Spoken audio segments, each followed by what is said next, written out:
Hi guys, welcome to my channel. Before starting, subscribe and like the videos, it really helps. The content from this video are taken from the web novel and manga series of Mushoku Tensei Jobless Reincarnation. Now please enjoy the video. Volume 13 Chapter 2 Enter the Labyrinth Part 1 Teleport Labyrinth.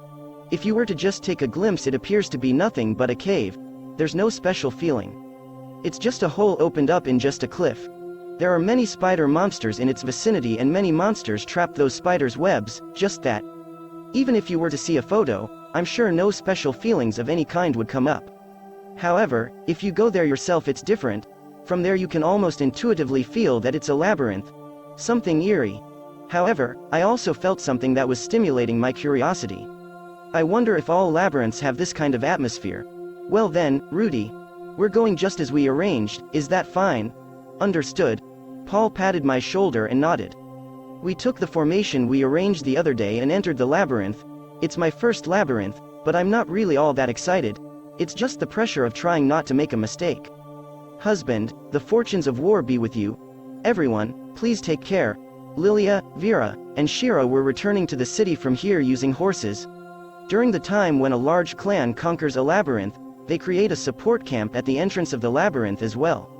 However, Lapan is thankfully only 1 day away, or even half a day away if you hurry. There's no particular need to set up a camp outside of the cave. Now then. The inside of the cave is dark, but it wasn't to the point of seeing nothing. The interior of the cave was shining, to a dim degree. However, this darkness would be fatal, I'm sure. I'm going to make some light. Yeah.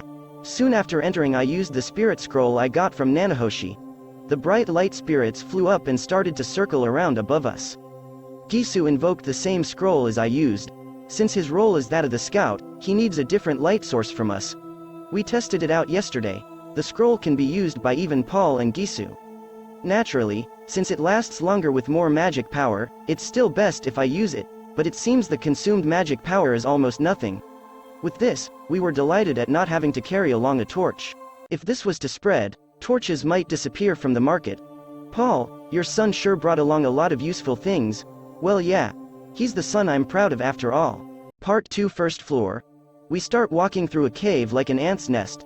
The walls and ceiling have white threads stretched all around them, and even further inside there's bluish-white teleport magic circles shining. There I sent the light spirits and it gave off an almost fluorescent light. Occasionally there are magic circles that don't give off any light, so caution is necessary, was it? That's right, Rudy. Make sure you firmly step in Gisu's footprints. Gisu was leading about 10 steps ahead. He wears unique boots. The places where he steps leave behind footprints with a deep cross mark. It seems the bottoms of his shoes have something like a cross-shaped iron plate attached. Of course, they're not a magic item imbued with magic power. I wonder if there's something born from the wisdom of adventurers. They seem like they help to prevent slipping, and they clearly leave behind footprints as well, a useful item. Although, on this first floor it's easy to spot the teleport magic circles. The monsters that appear on the first floor are the Tarantula Deathlord. However, on the floor, there were different spiders that the Tarantula Deathlord probably use as their staple food. It's a spectacle that would probably cause someone who hates spiders to faint. Inside of that group of spiders there are clearly outlined voids. They're void places that are either circular or square in shape. There's a teleport trap. If someone doesn't like to step foot on the spiders, then, in no time at all, they'll be teleported somewhere, is what it means. As a result, we continued walking while stepping on the spiders with a crunch. It's not a very good feeling, but it can't be helped. Well then, the countless B-rank Tarantula Deathlords haven't come out into the pathway. Occasionally there's 1 or 2 of them, but after they're discovered by Gisu they're quickly exterminated by Paul. Up until now there's no place for me. Well, if it's like this it's easy going. Paul has 2 swords in his hands and is rapidly advancing. 2 swords. One of them is the thing he was almost always holding at the house. His beloved sword, I'm sure. I don't know if it has some sort of special power, but it's cutting the Tarantula Deathlords in 2 in a single strike. Rather than the cutting edge of the sword, I'm sure it's Paul's technique. In his left hand is a sword with a shape I've never seen before. I guess it would be categorized as the so-called short sword. It's not short enough to be considered a dagger, but not long enough to be a long sword. It has a handguard that covers around the hand and somewhat curved double-edged sword. The reason there is a hole in the center of it, I wonder if it's so it doesn't get stuck to things it cuts. He's not using it very much. Paul fundamentally fights using just the sword in his right hand. I wonder what he uses the sword in his left hand for. The results of his chunibyo, I wonder. Really, it's easy going, isn't it? It doesn't really matter though. Each time he finishes one off, Paul does a fleeting glance towards me. Annoying. I wonder if he's thinking something like he wants to show off to me how cool he is. I understand that Papa is cool already, so I'd like for you to not let your guard down. Paul. Properly look ahead. Look, Alina Obachan's reprimands have started flying. It's fine, I say. We've already entered the first floor any number of times, it's easy. That negligence will cost you your life, you know. I get that, even if you didn't say it. In the first place, you've been going too far since just now. I'm in front right. If it's on the first floor then, there's no difference, is there? Elinalise and Paul started up a dispute. Behind me I heard Talhan say, really now, they've started, and let out a sigh. Putting myself aside, it's Rudeus's first time in a labyrinth itself, so as an adult properly show him how things are done as an example. That's why, I was trying to loosen that tension. It's become the opportunity for conversation, right? Stop spouting lies. Just now I felt you giving off the flippant atmosphere exactly like the time when Zenith just entered the party. No, well, if you're going to say that, I can't deny it though. What's this? You've considerably started nagging, haven't you? It's only natural. Paul is similar to my son after all. Stop with that. If you act like my mother then I'll start getting goosebumps. Oh my, Rudeus, you didn't tell him. What? That Sylphy is my grandchild. The fact that he's married my grandchild would mean you're related as well. Since that's the case, the parents of that grandchild, Paul and Zenith, you two are the same as my children as well. Paul's legs stopped. He slowly turned around towards me and came back. The formation crumbled and everyone stopped their feet. Hey, what does this mean? Rudy, Sylphy is her grandchild. It sounds like Elinalise is saying some ridiculous things though. Come to think of it, I didn't say it, did I? Somehow, it seems that Rawls-san was Elinalise-san's child. Rawls was? That guy never said a single word about that. Well, it seems various things happened in the past and he was keeping quiet about Elinalise-san's existence. Ah, I see now, it's not like I don't understand. Rather than that, let's keep moving ahead. Be careful to absolutely not let your guard down. Yeah. Paul said words like he understood and returned to the advance guard. Seriously, a connection between my family and Elinalise has been made, you say, seriously, while leaving behind such muttering? It seems it was a considerably large shock.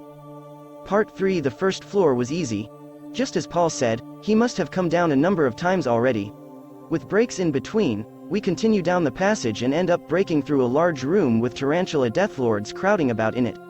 Cleaning up the swarms of monsters is my role as the magician.